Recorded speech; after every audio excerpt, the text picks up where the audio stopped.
untuk menceritakan hal yang kuno itu kepada para rakyat.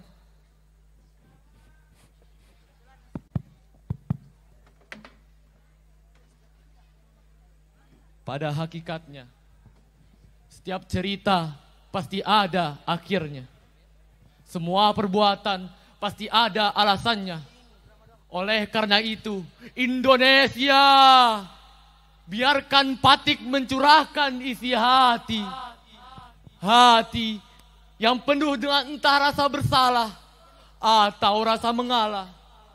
Hati yang dibungkam oleh entah kebatilan atau kemungkaran.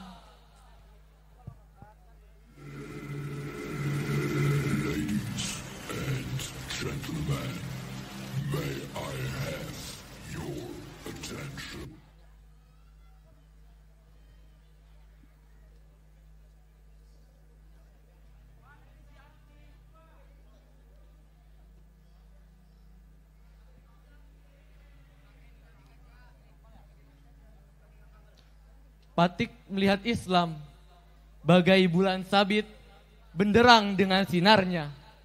Kilaunya muncul dari tembok terkuat Bizantium, bergelimang indah menyinari Nusantara. Patik pun melihat Indonesia seperti zamrud dalam balutan putih sutra, seakan terbentang dari Sabang Aceh Banda sesampai ujung cahaya Merauke Papua. Marilah Patik mengenang luka-luka yang mengering, senang bahagia, sedih serta derita yang bergeming. Masuk ke dalam buku, tinta dan pena emas masa. Sejenak dengar, marilah Patik menyelami sejarah.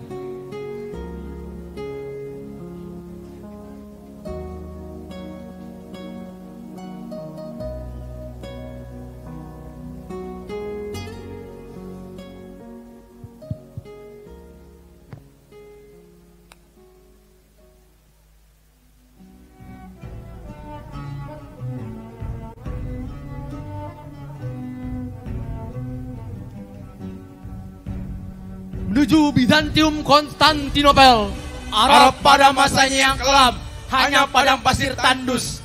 Sayyidah Aminah melahirkan cahaya, menyinari sampai kota Busro. Teriak penderitaan dan amarah para syuhada tentang janji. Maka dalam 25 tahun mengislamkan Jazirah Arab, maka 50 tahun kemudian takluk Persia dan Andalusia. Maka 8 abad berikutnya pemuda bernama Sang Penakluk. Keyakinan pada janji membuat gunung menjadi ombak bergelam. 72 kapal satu malam tiba di tempat tak terduga. Ketukan meriam berteriak Allahu Akbar, bergema mengisi dunia.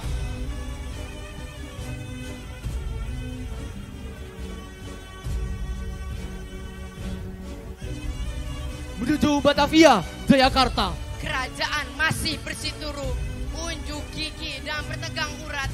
Para durian Eropa berlayar memandang dan berliur terkekeh. Berlagak orang baik, namun mereka menindas para timun pribumi. Kekayaan alam dibawa lari, perlawanan di sana sini. 350 tahun lamanya Nusantara dijajah. Diculik keras dengklok, Hiroshima, Nagasaki sebelumnya. Pukul 3 sahur 9 Ramadan hanya dengan air dan roti. 7 jam kemudian, Jalan Pegangsaan Timur nomor 56 terdengar proklamasi. Setelah itu juga radio, reklamasi, surat kabar dan teriakan merdeka. Merdeka mengisi seantero dunia. Wahai jiwa-jiwa pembeda, inilah negeri Patik, Indonesia, negeri tercinta yang diislamkan oleh jihad darah para syuhada, dimerdekakan oleh perjuangan para pahlawan muda. Sampai sekarang Manisnya kemerdekaan masih Patik rasakan. Budi baik Islam masih Patik cicipi jua. Jadi Patik beritahu kau sejarah yang tadi itu, tentang semua kejadian yang susu sebelanga itu, Bahwa itu hanya dulu. Dulu Islam itu sampai pada masa keemasannya. Dulu Nusantara itu mati-matian dibelanya. Sekarang negeri yang diislamkan ini pun tak lagi berharga. Menghargai rendah proklamasi dan para pahlawan berjasa. Jangankan para pahlawan, bahkan guru pun Patik bentak. Jangankan para guru, Patik pun mendurhakai orang tua. Bahkan tak berhenti jantung mencabut nyawa rahim sendiri. Apakah air yang bersih mengalir dari telaga yang jernih? Negeri yang diislamkan ini pun tak lagi beresensi.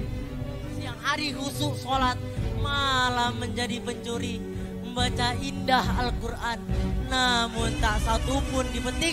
Bungkam ulama dan merias yang batil hingga terlihat sama. Bahkan memisah akuntan dan kekuasaan dari agama. Negeri yang diislamkan ini pun tak lagi berprestasi. Duduk muka setan gepeng, berlenggak-lenggok di depan kamera.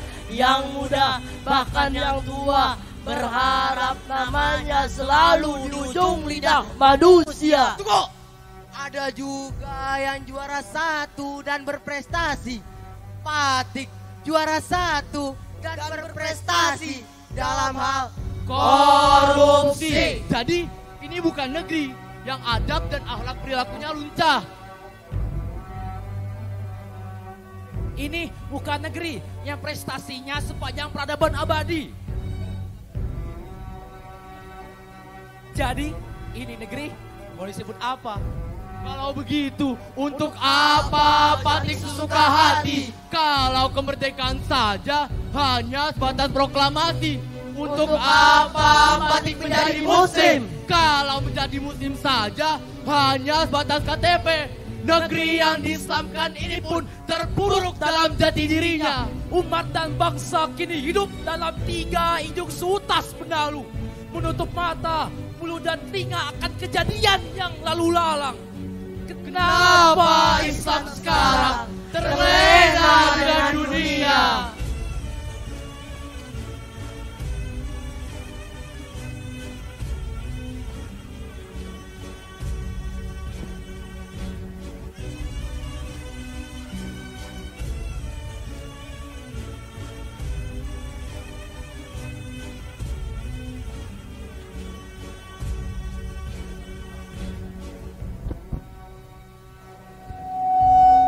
Allah Subhanahu wa ta'ala telah mengajarkan hal yang berbeda. Sudahkah kau terbang dengan sayap kebangkitan itu? Inilah waktunya untuk bangkit, wahai jiwa-jiwa pembeda. Memang perjuangan adalah hal yang sangat melelahkan dan meletihkan. Bagaimana rasanya menangis setelah berjalan 1 dasawarsa lamanya? Bagaimana rasanya ingin mengundurkan diri dalam menggapai bisyarah mulia yang tertekan dengan kabar berita menyorot negatif dengan sangat intensif? Bagaimana rasanya penolakan Islam kafah menjadi hal yang selalu Patik jumpai? Maka untuk besok Bahkan saat ini juga kau harus memiliki semangat menegakkan Islam rahmatan lil alamin. Kau harus siap dituntut untuk dewasa dengan kezaliman yang meradang. Kau harus belajar dari masa lalu, memperbaiki masa depan di saat anak seusia kalian berbelok ala barat. inilah waktunya untuk bangkit. Wahai jiwa-jiwa pembeda. Engkau sudah tahu bahwa untuk menjadi unggul harus merasakan proses yang sangat lama. Ingat, sukses itu bukan banyak protes, Tapi perihal berproses. Omongan mereka tentang khilafah yang selalu runtuh, anggaplah sebagai motivasi dan katakanlah, Islam akan bangkit kembali dan jadilah bangkit kembali.